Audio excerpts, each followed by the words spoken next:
10억짜리 도자기의 조각이 내 발목을 스쳤습니다. 숨이 막힐 듯한 아픔과 함께 부서진 도자기와 울부짖는 손자의 얼굴이 눈앞에 들어왔습니다. 할아버지, 또 나를 버릴 거잖아. 7살 상욱이의 눈빛에는 분노와 배신감이 뒤섞여 있었습니다. 나는 후회와 참회의 눈물을 흘리며 말했습니다. 상욱아, 지금까지 할아버지가 다 잘못했다. 하고 싶은 거, 먹고 싶은 거 다 해주겠다. 하지만 상욱이는 매몰차게 외쳤습니다. 싫어. 할아버지랑 살기 싫어. 저는 평생 성공만을 쫓아 살았습니다. 젊은 시절부터 사업에만 매달렸죠. 돈을 벌고 더 큰 회사를 만들고 더 높은 자리에 오르는 것. 그것만이 제 인생의 전부였습니다. 가족들과는 글쎄요, 솔직히 말하면 거의 시간을 보내지 못했어요. 그렇게 70평생을 살다 보니 어느새 제 재산은 2조가 넘어갔습니다. 대단하죠? 그런데 말이에요. 정작 중요한 건 다 놓치고 살았더라고요. 그날도 평소처럼 회사 일로 바쁜 하루를 보내고 있었습니다. 그런데 길에서 한 할머니가 제게 다가오시더라고요. 뭔가 범상치 않아 보이는 할머니였어요. 어이, 당신. 갑자기 제 앞을 가로막더니 이상한 말을 하시는 거예요. 너 곧 죽을 거야. 쯧쯧, 돈은 아주 많이 번 모양인데 덕을 하나도 못 쌓았구만. 어떻게 저를 그렇게 잘 아시는지 소름이 돋더라고요. 저는 분하고 억울한 마음에 말대꾸라도 하려고 했지만 입에서 목소리가 나오지 않았습니다. 온몸이 얼어붙는 기분이었습니다. 흐흐. 이거 하나 사두면 요긴하게 쓰일 것 같은데 사지 않겠어? 10만 원이면 내줄게. 거저 주는 거야, 거저. 할머니가 내민 건 작은 팔찌 하나였어요. 별거 아닌 것 같았지만 왜인지 사야 할 것 같은 기분이 들어서 10만 원을 드리고 팔찌를 받았습니다. 그날 밤이었습니다. 저는 회의가 끝나고 집으로 돌아가던 길이었죠. 머릿속은 여전히 회사 생각으로 가득했습니다. 그런데 갑자기 눈앞이 핑 돌면서 세상이 흔들리기 시작했습니다. 왜 이러지? 순간 귀에서 웅 하는 소리가 나고 흰빛이 제 눈을 밝게 비추더니 숨이 쉬어지지 않았습니다. 저는 그 순간 그대로 바닥에 쓰러지고 말았습니다. 주위에서 누군가가 놀라 소리쳤지만 점점 멀리서 들리는 것 같았고 곧 저는 의식을 잃었습니다. 눈을 떴을 때 제 앞은 온통 안개뿐이었습니다. 길도 없고 건물도 없고 그냥 허허벌판 같은데 하얀 연기만 가득했습니다. 그 순간 저 멀리서 발자국 소리가 뚝뚝 울려왔습니다. 안개를 헤치고 나타난 건 까만 옷과 갓을 쓴 남자였습니다. 그 남자는 마치 옛날 초상화에서 튀어나온 것처럼 보였어요. 긴 검은 도포 자락이 바람에 흩날리고 머리에는 검은 갓이 씌워져 있었습니다. 얼굴은 새하얗게 창백했는데 두 눈빛만은 유난히 날카롭고 차가웠습니다. 그 남자가 제 앞에 멈춰서더니 두루마리 같은 종이를 펼쳐들고는 낮고 굵은 목소리로 말했습니다. 박종수, 박종수, 박종수. 남자 70. 2025년 9월 23일 밤 11시 40분. 사망. 그 목소리를 듣는 순간 가슴이 철렁 내려앉았고 얼떨떨해서 눈만 껌뻑였습니다. 사망이라니요? 저 아직 멀쩡합니다. 방금 전까지만 해도 걷고 있었는걸요. 남자는 차갑게 저를 내려다봤습니다. 숨이 끊겼다. 내 이름은 이미 명부에 적혔다. 그러곤 고개를 까딱하며 저 멀리를 가리켰습니다. 순간 안개가 걷혔고 눈앞에 넓은 강이 펼쳐졌습니다. 강물은 은빛처럼 빛나고 밤 하늘에는 달과 밝은 별들이 꽉 차서 아름다운 은하수를 이었습니다. 바람이 불면 수면이 은가루처럼 흔들리며 반딧불이들이 춤을 추는 듯 했습니다. 저는 너무나도 아름다운 풍경에 숨이 멎을 것 같았습니다. 하지만 강가에 서 있던 영혼들의 얼굴은 하나같이 슬펐습니다. 그들은 조용히 줄을 서 있다가 차례가 되면 작은 나무배에 올라탔습니다. 나무배들이 천천히 저편으로 흘러가고 있었습니다. 강 저편은 안개에 가려 잘 보이지 않았지만 왠지 모르게 싸늘하고 아득했습니다. 배에 올라타는 영혼들은 뒤돌아보지 않았습니다. 그저 고개를 떨군 채 강을 건너 사라져갔습니다. 저는 그 광경에 넋을 잃고 있다가 덜컥 겁이 났습니다. 저기 저 배를 제가 타야 하는 겁니까? 까만 옷과 갓을 쓴 남자가 차갑게 대답했습니다. 그래. 내 차례가 되면 저 배를 타야 한다. 돌아갈 길은 없다. 저 제발 제게 시간을 조금만 주세요. 아직 해야 할 일이 남았습니다. 저는 떨리는 목소리로 부탁했지만 저승사자는 코웃음치며 차갑게 되물었습니다. 끌끌 너같이 시간을 더 달라는 놈이 한둘인 줄 아느냐? 받아들이거라 끌끌끌. 저는 떨리는 목소리로 말을 이었습니다. 무엇이면 됩니까? 저 돈 많습니다. 자산도 2조가 넘고 비싼 자동차, 땅, 건물 없는 게 없습니다. 돼지를 잡아 제사를 지낼까요? 아니면 저승사자 나으리를 위한 돌탑을 쌓을까요? 제발 한 번만 기회를 더 주십시오. 저승사자는 차갑게 웃음을 흘리며 무시하려는 듯 보였습니다. 그러다 제 손목을 잡아채며 놀란 듯이 물었습니다. 이게 뭐지? 그는 팔찌를 집어 올려 자세히 살폈습니다. 설마 삼신 할매의 팔찌라니. 그의 얼굴에 놀람과 경계가 교차했습니다. 저승사자는 천천히 숨을 내쉬며 말했습니다. 좋다. 100억에 1년의 시간을 주마. 다만 돈으로만 수명을 살 수 있는 것은 아니다. 너는 이승에서 덕을 충분히 쌓지 않았다. 특히 가족 사이의 정을. 1년 안에 가족과의 정을 쌓지 못하면 바로 다시 삼도천으로 끌려갈 것이다. 이해했느냐? 저는 손목의 팔찌를 꼭 쥐며 떨리는 마음으로 고개를 끄덕였습니다. 팔찌는 은은하게 빛나며 저승사자의 모습이 점점 흐리게 보이기 시작했습니다. 하지만 시간은 공짜가 아니다. 앞으로 단 1년. 가족과의 정을 쌓거라. 그 후로 저는 의식을 잃었습니다. 삐삐삐삐 기계음이 들리고 응급조치 중인 간호사들이 바쁘게 움직이고 있었습니다. 할아버지 정신이 드시나요? 숨을 내쉬자 살아 돌아왔다는 실감이 조금씩 몰려왔습니다. 하지만 주위를 둘러보니 아무도 없었습니다. 제 가족들은 어디에 있나요? 간호사는 미안한 듯 고개를 숙이며 대답했습니다. 보호자 연락처가 없으셔서요. 혹시 연락할 분이 계신가요? 그제야 깨달았습니다. 아내는 이미 세상을 떠났고 아들 내외도 사고로 먼저 간 지 오래였습니다. 남은 건 손자 한 명뿐이었지만 어디에 있는지 알 수 없었습니다. 저는 냉혹하고 완고한 성격의 남자였습니다. 사람의 성질은 절대로 바뀌지 않는다고 믿었고 단 한 번도 의심하지 않았습니다. 아들과 며느리가 세상을 떠난 날 손자는 저희 집으로 와서 생활하게 되었습니다. 손자는 부모를 잃은 슬픔 때문인지 무척이나 흉폭하고 버릇이 없었습니다. 또 내 도자기를 깬 것이니 내가 부순 도자기와 액자값만 해도 30억이 넘는다. 내가 평생 일해도 버릴 수 없는 것들이라고. 저의 꾸짖음에도 손자는 역으로 화를 내며 말했습니다. 시끄러워 할아버지. 다 내 맘대로 할 거야 할아버지는 신경 꺼 이 바보야. 메롱. 저는 분노하여 말했습니다. 나와의 약속을 어긴 것이 벌써 20번이 넘었구나. 나도 더 이상 참을 수가 없다. 집과 관리인을 구해줄 테니 이 집에서 나가거라. 손자는 그 말에 충격을 받은 듯 울음을 터뜨렸습니다. 할아버지 바보야. 우리 엄마 돌려줘. 으아앙.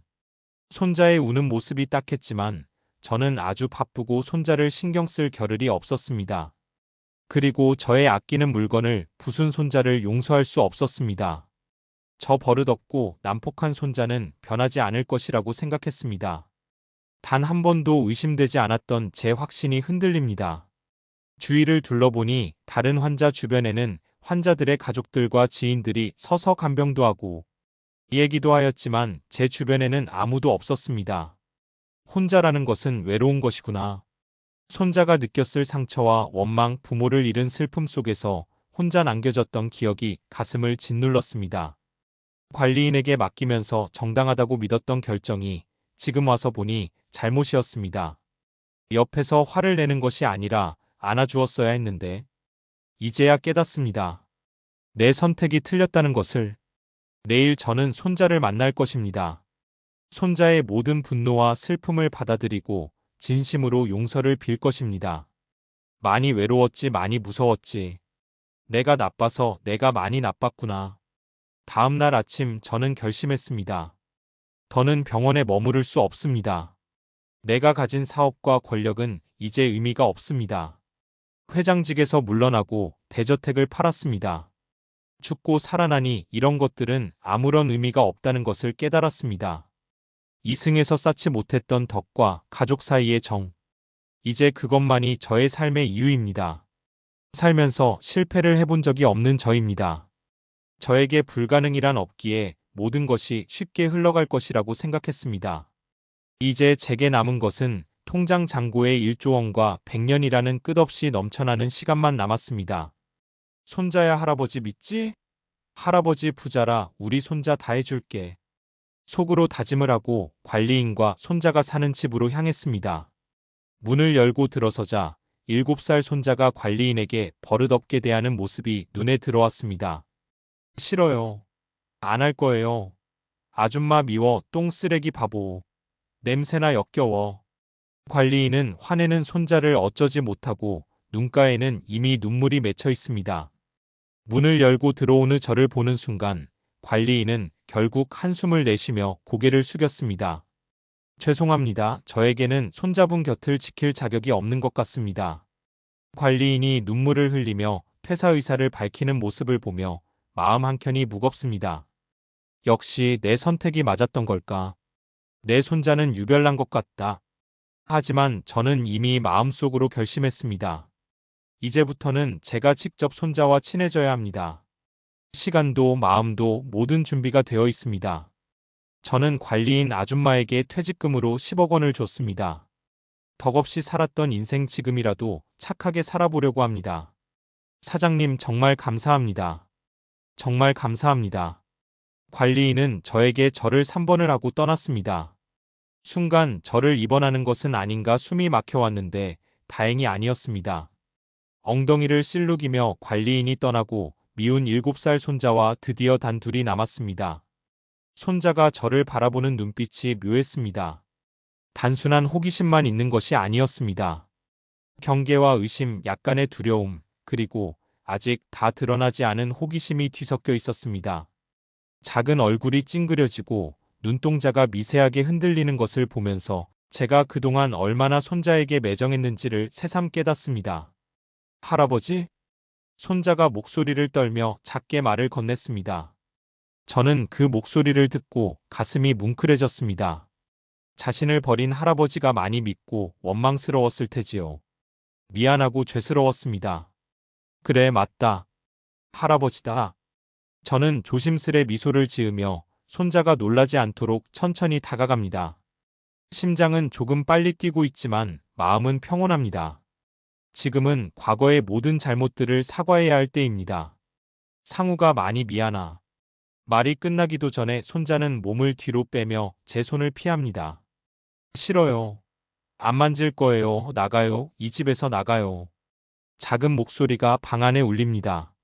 저는 잠시 멈춰서서 손자의 눈을 바라봅니다. 그 눈 속에는 단순한 장난기가 아니라 원망과 분노 그리고 경계심이 그려졌습니다. 제가 집에서 나가지 않고 멀뚱히 서 있자 아이는 울음을 터뜨리며 떼를 썼습니다. 나가 바보 할아버지 냄새나 멍청이.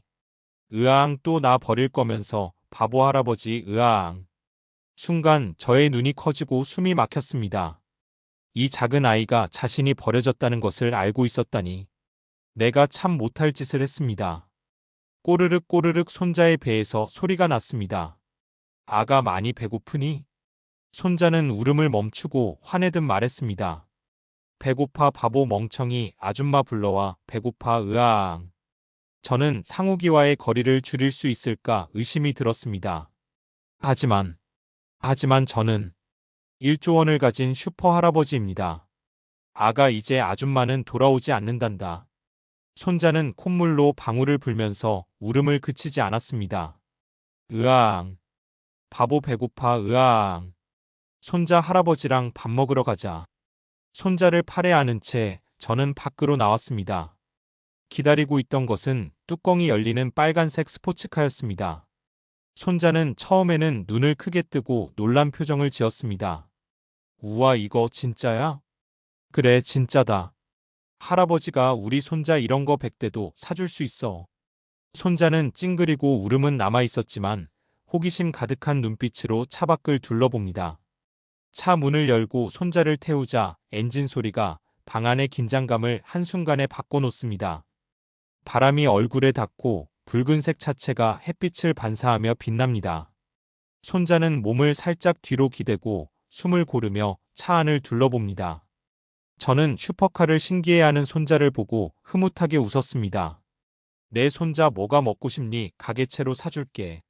할아버지 믿지 빠라빠라 빠라밤. 손자는 아직도 화가 꺼지지 않은 듯 했지만 기분이 조금은 풀린 듯 보였습니다. 바보 할아버지 배고파. 치킨 사줘 치킨. 치킨이라. 기업 회장으로 살아온 평생 치킨을 고급 레스토랑은 없었는데 곤란하군. 상우가 치킨 말고 먹고 싶은 건 없어? 스테이크라던가 샥스피는 어떠니? 손자의 작아진 울음소리가 더 커지기 시작했습니다. 으아악 치킨. 치킨 사줘 바보야. 그래, 내가 뭘 못 사주겠니? 치킨 사줄게 우리 손자. 붉은 스포츠카는 커다란 엔진 소리를 내며 도로를 질주했습니다. 손자가 울면서 바라던 치킨을 향해 끼익 저는 차를 세워놓고 치킨집을 향해 신나게 뛰어가는 손자를 따라갔습니다. 상욱이가 뛰어간 곳에는 고소하고 맛있는 냄새가 나는 치킨집이 있었습니다. 생각해보니 나도 점심도 안 먹고 있었지. 어느덧 해가 넘어가는 저녁이었습니다. 아름다운 아가씨가 주문을 받으러 왔습니다. 어서 오세요, 할아버님. 어떤 것으로 주문하실래요?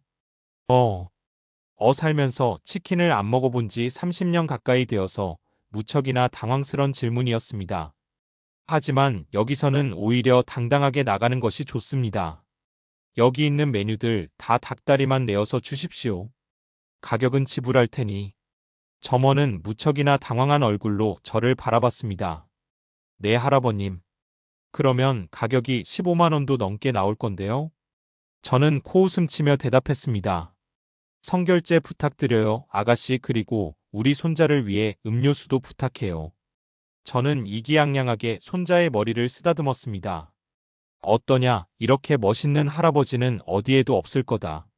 하지만 손자는 저의 손을 뿌리치며 말했습니다. 바보 슈퍼 바삭 치킨이 제일 맛있는데 바보 할아버지. 슈퍼? 바삭? 무슨 음식 이름이 그 모양인지.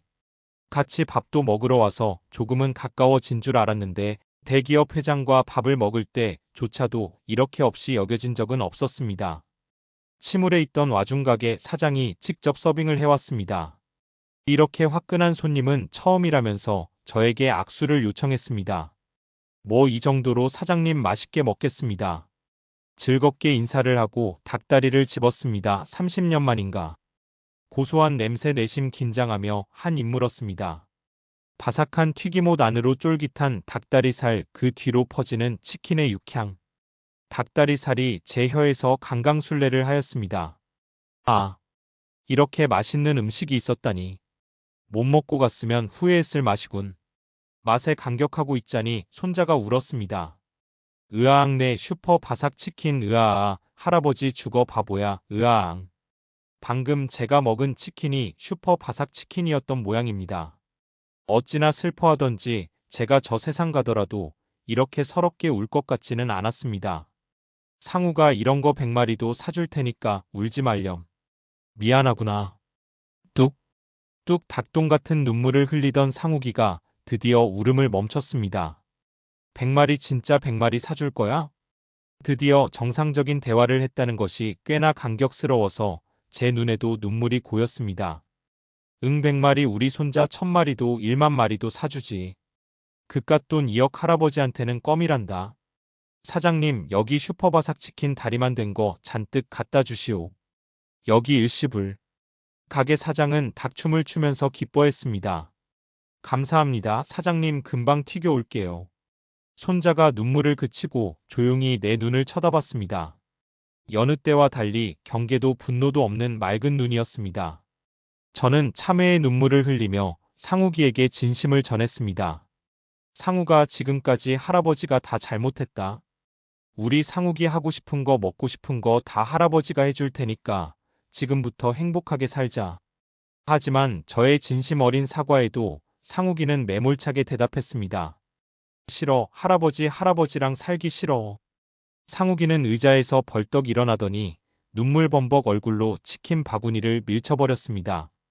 닭다리가 바닥으로 굴러떨어지며 바삭한 소리가 허무하게 퍼졌습니다. 상우가, 제가 손을 뻗었지만 손자는 그대로 뛰어나가 버렸습니다. 치킨집 안이 순식간에 조용해졌습니다. 점원과 사장은 어색한 미소를 지으며 바닥에 흩어진 닭다리를 주워 담았습니다. 저는 손자의 뒷모습을 바라보다가 무거운 발걸음을 옮겨 밖으로 나왔습니다. 밖은 어느새 칠흑 같은 어둠이 몰려오고 있었습니다. 상욱이는 제 슈퍼카 옆에 서서 발로 타이어를 마구 걷어차고 있었습니다. 싫어, 싫어. 치킨도 안 먹어. 바보 할아버지. 바보. 차를 차던 작은 발소리가 제 가슴을 후벼 팠습니다. 저는 억지로 웃음을 지어 보이며 다가갔습니다. 상우가, 그래도 배고프잖니? 우리 들어가서 같이 먹자. 닭다리 많이 시켜놨단다. 그러나 상욱이는 고개를 절레절레 흔들며 소리쳤습니다. 안 먹어. 나 아줌마랑만 먹을 거야. 바보 할아버지랑은 싫어. 그 말의 순간 제 눈이 크게 떠졌습니다.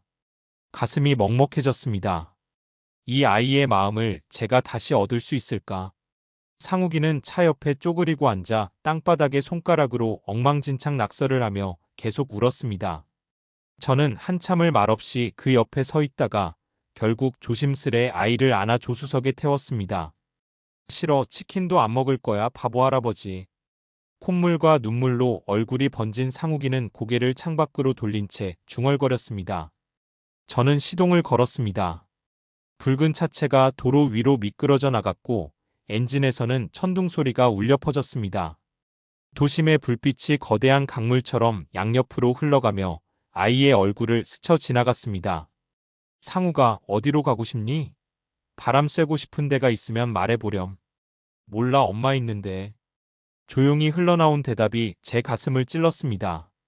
저는 더는 말을 잇지 못하고 엑셀을 밟았습니다. 시속 100, 150, 200.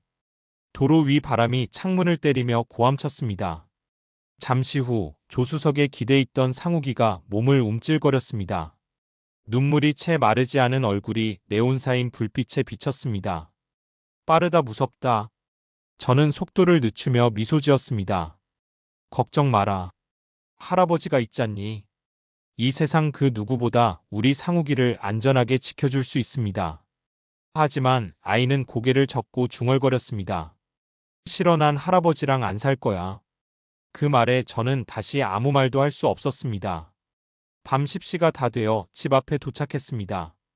차에서 내리자마자 상욱이는 신발도 벗지 않고 현관을 뛰어 올라갔습니다. 나 안 잘 거야. 게임할 거야. 치킨도 안 먹을 거야. 문을 쾅 닫고 들어간 아이의 외침이 집안을 울렸습니다.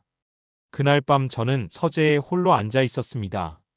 책상 위엔 손자가 밀쳐낸 닭다리 하나가 아직도 비닐봉지에 담긴 채 놓여 있었습니다.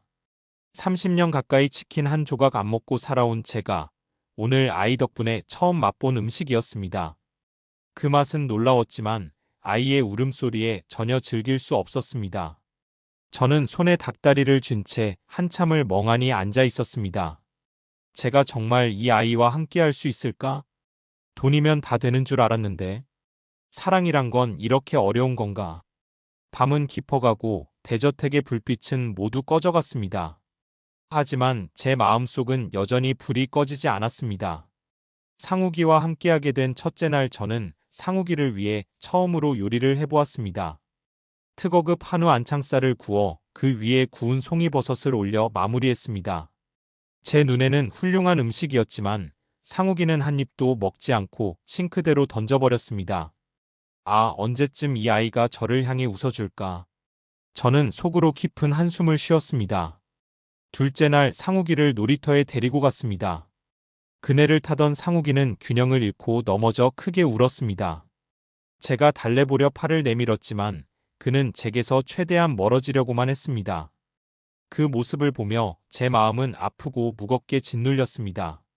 누구를 닮아서 균형 감각이 그렇게 없는지.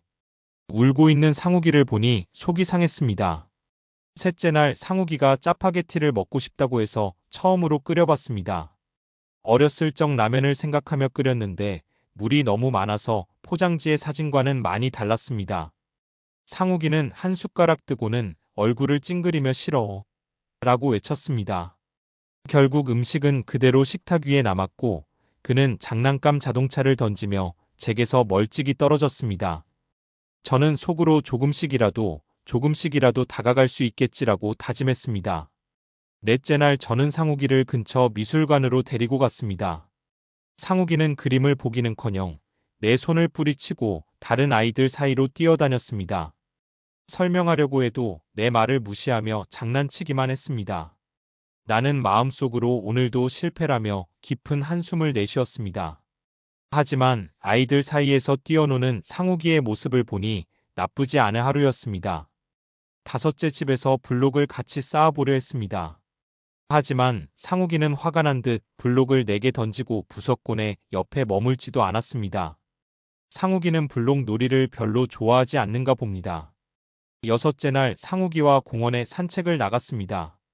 상욱이는 뛰어다니며 내 말을 듣지 않았습니다. 상욱이의 손을 잡으려는 시도에도 허탕뿐이었습니다.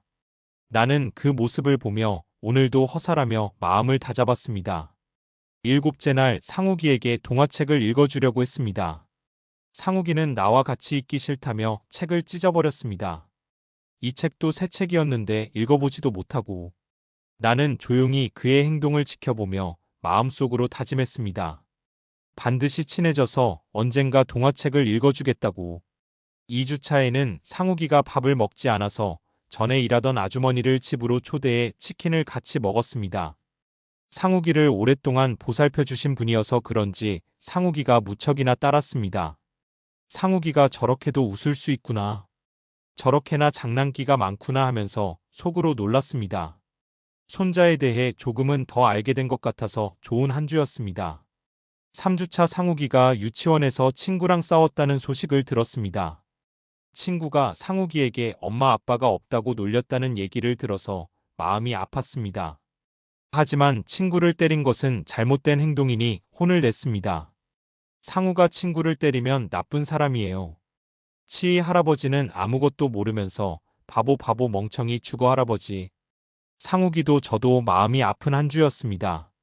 4주차에는 상욱이가 좋아하는 짜파게티를 어떻게 끓이는지 알았습니다.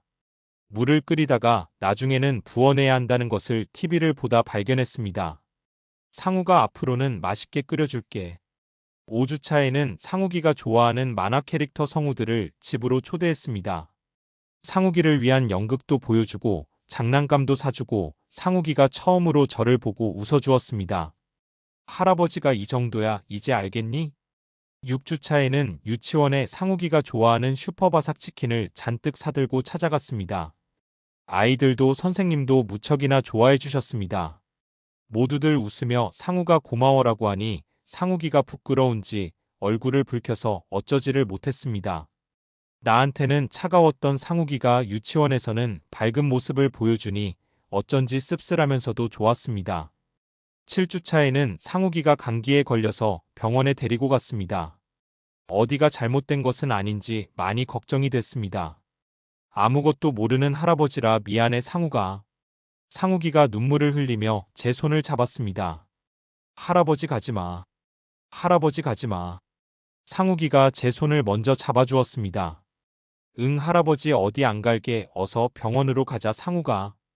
8주차 병원에서 퇴원한 상욱이는 예전처럼 저에게 거리를 둡니다. 갖고 싶은 게 있냐고 물었는데 흰색 네잎클로버가 갖고 싶다고 하더군요.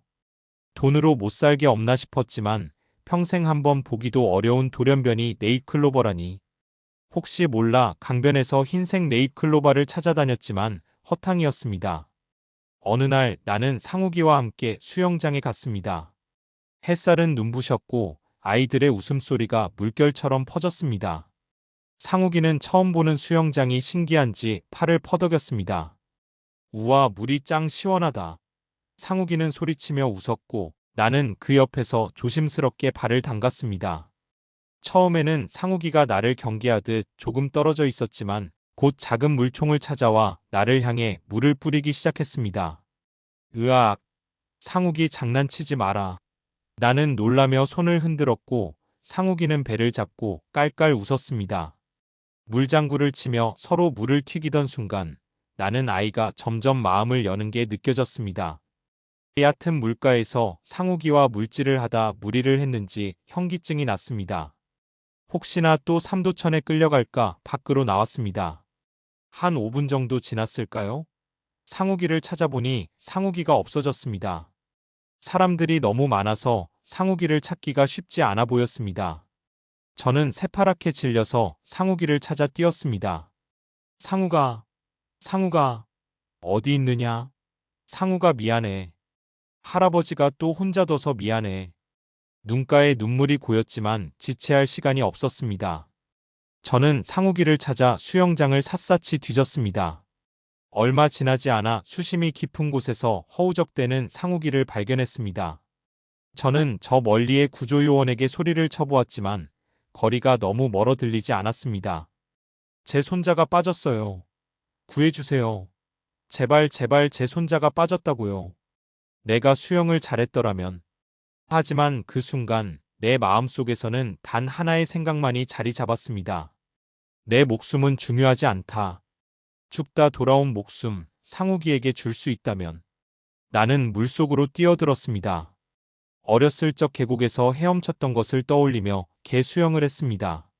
상우가 할아버지가 갈게 조금만 기다리렴 할아버지가 간다. 입과 코에 수영장 물이 들어오고 숨을 쉴 수가 없었습니다. 무척이나 갑갑하고 괴로웠지만 저는 멈추지 않았습니다. 마침내 저는 상욱이를 붙잡고 내 몸 위에 태우며 숨을 쉬게 해주려 애썼습니다. 그러나 끝내 내 몸은 한계에 다다랐고 나는 기절하고 말았습니다. 그 모습을 보고 상욱이는 충격에 크게 휩싸였는지 괴성을 내며 울었습니다. 할아버지, 할아버지, 으아앙 우리 할아버지 살려내, 으아앙 그 울음소리는 수영장 전체에 메아리 쳤고 다행히 구조원이 상욱이가 우는 모습을 발견했습니다. 정신을 차려보니 상욱이가 울음을 터뜨리면서 내 품에 안겨 있었습니다. 할아버지 죽지마 할아버지 미안해. 또 혼자 나를 두지 마요 죄송해요 죄송해요. 저는 순간 울컥한 마음이 들었습니다. 할아버지 살아있어. 할아버지 엄청 세고 돈도 많단다. 상욱이는 의식이 깨어난 저를 보고 저를 꽉 껴안았습니다. 바보 바보 할아버지야 으아앙 바보 할아버지. 그날 밤 우리는 수영장 근처 숙소에서 함께 묵었습니다. 상욱이는 너무 울었던 탓인지 금세 잠들었고 나는 아이가 안심한 얼굴을 보며 속으로 다짐했습니다. 앞으로는 절대 혼자 두지 않겠다고. 다음 날 우리는 놀이동산으로 향했습니다. 다양한 놀이기구와 화려한 풍경. 오늘만큼은 상욱이와 화해를 하고 재밌게 놀 수 있을 것 같았습니다. 하지만 상욱이는 어제 제 품에 안겼던 모습과는 달리 다시 저에게 거리를 두기 시작했습니다. 할아버지랑 놀기 싫어. 집에 갈래 바보 할아버지랑 놀기 싫어.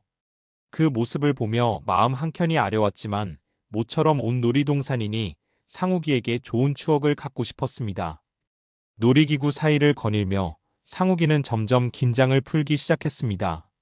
화려한 조명이 반짝이는 회전목마와 빙글빙글 돌아가는 컵 모양의 놀이기구도 있었습니다.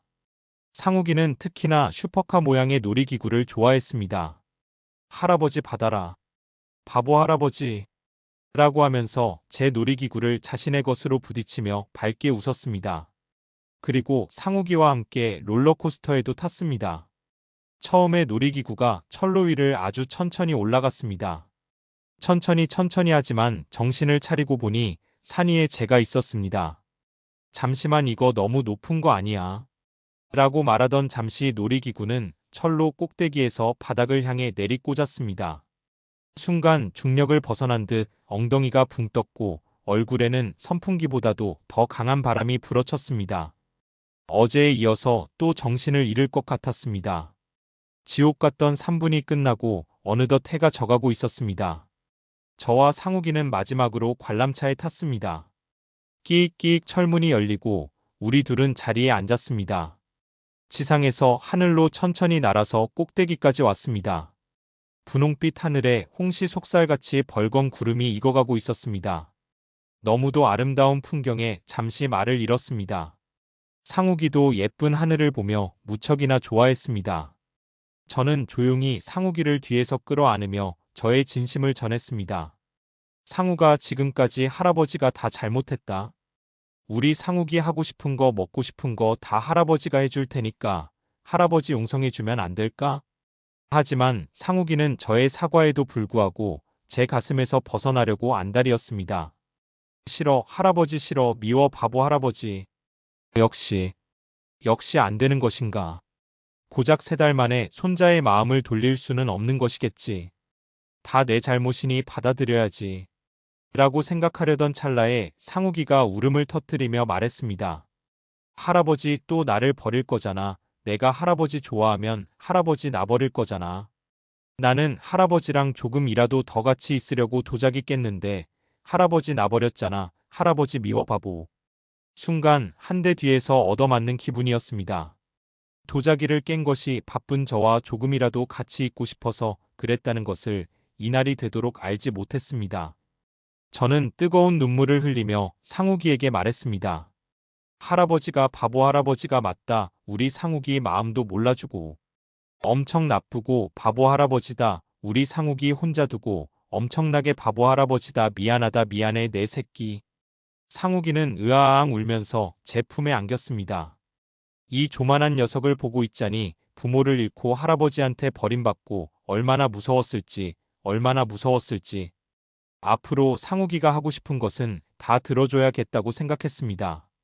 관람차가 어느덧 한 바퀴를 돌아 저희는 땅으로 돌아왔습니다. 저는 흐뭇하게 말했습니다.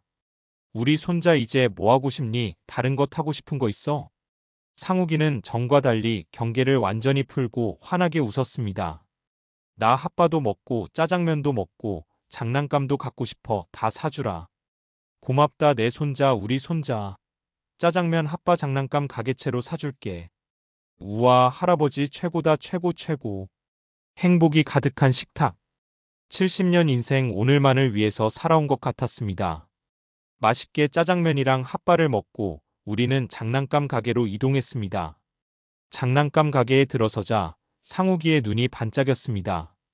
천장까지 쌓인 장난감들, 색색의 블록과 인형, 작은 자동차들이 아이의 호기심을 한껏 자극합니다. 우와 이거 다 제 거예요? 상욱이는 눈을 반짝이며 묻습니다. 응, 오늘은 할아버지가 다 사줄 거다. 마음껏 골라보렴. 저는 미소를 지으며 상욱이를 바라봅니다. 이 작은 아이가 이제는 조금씩 마음을 열고 저와 함께 즐길 수 있다는 사실만으로도 가슴이 벅찹니다. 상욱이는 먼저 블록 코너로 달려갔습니다. 바닥에 앉아 블록을 하나하나 조립하며 집중하는 모습이 너무 사랑스럽습니다.